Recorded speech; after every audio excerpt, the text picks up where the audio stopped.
आखिर किस प्रकार तीन बेटियों का पिता महिलाओं के प्रति सीरियल रेप और हत्या जैसे अपराध को अंजाम दे सकता है। शायद आपको यकीन नहीं होगा, लेकिन इस खतरनाक अपराधी को पुलिस ने जितनी बार भी पकड़ा उतनी बार वो पुलिस की कैद से भाग गया। लेकिन आखिरी बार जब वो फाइनली पकड़ा गया, इसके बावजूद अदालत इसे सजा नहीं दे सकी। हमारी सोसाइटी में विमेंस को लेकर मेंटालिटी में सेंसिटिविटी कब आएगी, ये एक बड़ा प्रश्न है। समाज में ऐसे पुरुषों की मौजूदगी हमेशा उन महिलाओं के अस्तित्व पर खतरा बनी रहेगी जो इन लोगों के लिए सॉफ्ट टारगेट होती है। जिस देश में महिलाओं को देवी की तरह पूजा जाता है, उस देश में अगर उनके प्रति इस तरह के अपराध होते हैं तो वाकई में हमें अपने आचरण पर सोचने और विचार करने की जरूरत है कि हम अपने समाज में किस तरह की आइडियोलॉजी को स्टैब्लिश कर रहे हैं। हमारे आज की वीडियो में आखिर तक बने रहिएगा। ये वीडियो एंटरटेनिंग है, इंफॉर्मेशनल है।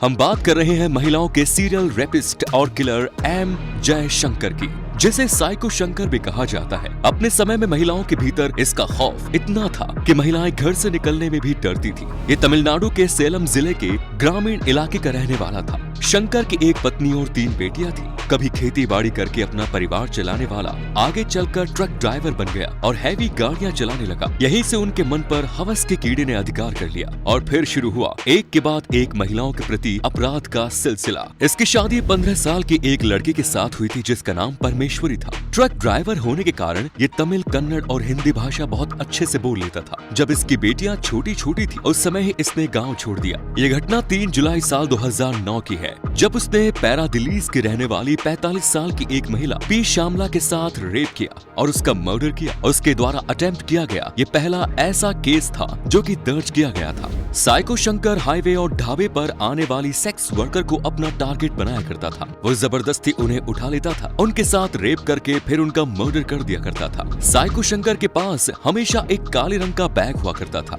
जिसमें वो एक कुल्हाड़ी रखता था। अगर उसकी कोई शिकार उसका विरोध करती तो वो उसे कुल्हाड़ी से घायल कर देता था। जरूरत पड़ने पर उसे जान से मार देता और फिर अगले शिकार की तरफ से निकल पड़ता। भले ही पुलिस पर करप्शन के कितने भी आरोप लगे, लेकिन इस बात से आप इनकार नहीं कर सकते कि आज अगर हम अपने घर से निश्चिंत होकर निकलते हैं और वापस सुरक्षित अपने घर पहुंचते हैं तो इस माहौल को बनाए रखने में पुलिस डिपार्टमेंट का बहुत बड़ा हाथ है। क्योंकि पुलिस केवल अपराध की जांच करके अपराधियों को सजा ही नहीं दिलाती, बल्कि समाज में लॉ एंड ऑर्डर को मेंटेन करके रखना पुलिस की ड्यूटी का अहम हिस्सा है। लेकिन क्या हो जब कोई पुलिस ऑफिसर इस तरह के मानसिक अपराधी का शिकार हो जाए। 39 साल की एम जयामनी पुलिस डिपार्टमेंट में कांस्टेबल के पद पर अपॉइंटेड थी। उस समय वो कानगेयम पुलिस स्टेशन में तैनात थी। 23 अगस्त 2009 को ये डिप्टी चीफ मिनिस्टर एम के स्टालिन की विजिट के दौरान अपनी ड्यूटी कर रही थी।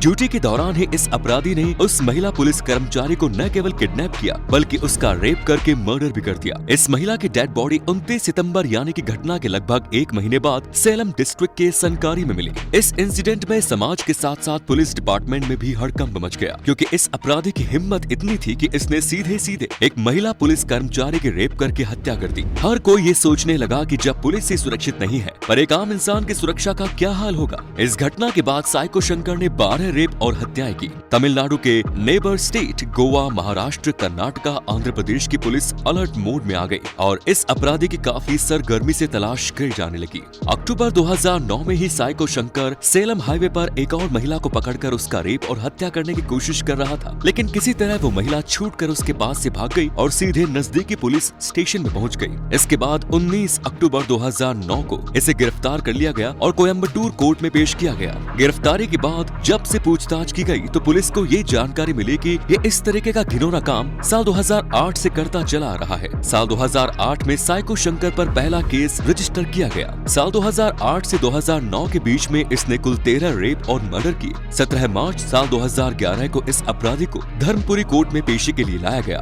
दूसरे दिन 2 पुलिस ऑफिसर एम चिन्ना स्वामी और राजू वैली इन्हें वापस कोयम्बटूर ले जा रहे थे। उसी समय रात 9 बजे धर्मपुरी बस स्टैंड से ये पुलिस वालों को चकमा देकर वहां से भाग गया। इस घटना से 25 साल के एम चिन्ना स्वामी इतने आहत हुए कि उन्होंने अपने आप को गोली मार ली। पुलिस की कस्टडी से भागने के बाद ये सीधा कर्नाटका गया और कर्नाटका बेलारी में इसने 1 महीने के भीतर लगभग 10 और महिलाओं की बलात्कार और हत्या की। पुलिस की कस्टडी से जब साइको शंकर फरार हुआ तो उसके बाद उसका मोबाइल पहले दिल्ली में ट्रेस किया गया, फिर मुंबई में। इसके बाद उसका फोन बंद हो गया। आपको बता दें कि साइको शंकर बहुत ही स्मार्ट अपराधी था। वो अपना फोन किसी भी गाड़ी में रख देता था और फिर जहाँ गाड़ी जाती थी पुलिस को फोन की लोकेशन वहाँ की मिलती थी, लेकिन हकीकत में वो कर्नाटका में ही मौजूद था। वहाँ पर नए शिकार की तलाश कर रहा था। इस बीच कर्नाटका सरकार ने जगह जगह उसकी पोस्टर लगा दी। 4 मई 2011 को कर्नाटका के इलागी गांव से वो एक मोटरसाइकिल चुरा के भाग गया और खेत में काम कर रही महिलाओं से खाना और पानी मांगने के बहाने उनके साथ जबरदस्ती करने लगा। जिस महिला के साथ उसने जबरदस्ती करने की कोशिश की वो किसी तरह अपने आप को बचाकर भाग गई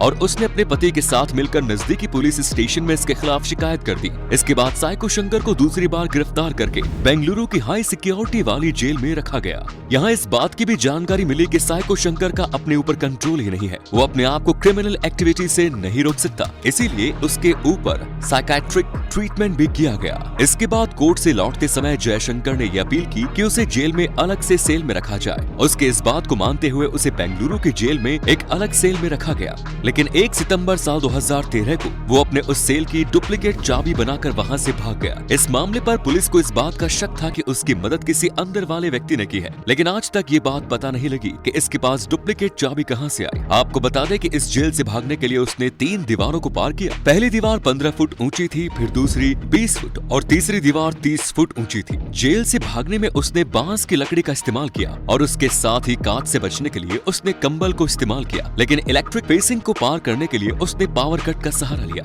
बाद में जांच करने पर दीवारों पर खून के छींटे मिले। इससे ये पता चलता है कि जेल से भागने के दौरान जयशंकर का एक पैर फ्रैक्चर हो गया था। इस पर एडमिनिस्ट्रेशन ने जेल के स्टाफ पर कार्रवाई की। 3 वार्डन, 2 जेलर और 6 सिक्योरिटी गार्ड को सस्पेंड कर दिया। बेंगलुरु पुलिस ने एक बार फिर पूरे एरिया में रेड अलर्ट घोषित कर दिया और इसकी जानकारी देने वाले को 5 लाख का इनाम देने की घोषणा भी की। इसके अलावा पुलिस के इन्फॉर्मर जयशंकर पर कड़ी नजर रखे हुए थे। इतना ही नहीं, पुलिस ने सभी हॉस्पिटल में अलर्ट कर दिया था क्योंकि जयशंकर का पैर जख्मी था, इसलिए वो इलाज कराने कहीं भी जाता तो उसकी सूचना पुलिस को मिल जाती। पुलिस के इन्फॉर्मर ने जयशंकर का भरोसा जीता और उसे सिटी से बाहर जाने में उसे बाइक देने का ऑफर किया और जेल से भागने के लगभग 6 दिन बाद 6 सितंबर 2013 को इस इन्फॉर्मर की मदद से पुलिस ने जयशंकर को फाइनली कुडलू गेट से गिरफ्तार कर लिया। उसके पैर का इलाज कराया गया। इसके बाद उसे बेंगलुरु की सेंट्रल जेल में रखा गया और इस समय वो 24 घंटे सीसीटीवी कैमरे की निगरानी में रहा करता है। फाइनली को वो एक बार फिर जेल से भागने की कोशिश करता है, लेकिन इस बार जब उसे एहसास हो जाता है कि वो जेल से भाग नहीं पाएगा तो वो अपने आप को दाढ़ी बनाने वाली ब्लेड से खत्म करने की कोशिश करता है। वो इसमें सफल भी हो जाता है और अगले दिन उसकी डेड बॉडी जेल के स्टाफ को मिलती है। उसकी मौत पर जयशंकर की पत्नी का कहना था कि वो कभी भी आत्महत्या नहीं कर सकता, इसके पीछे अथॉरिटी का हाथ है। जयशंकर जिस तरीके का साइको किलर था, उसकी लाइफ में ऐसी कोई प्रॉब्लम नहीं हुई थी जिसकी वजह से उसे ऐसा बनना पड़ा।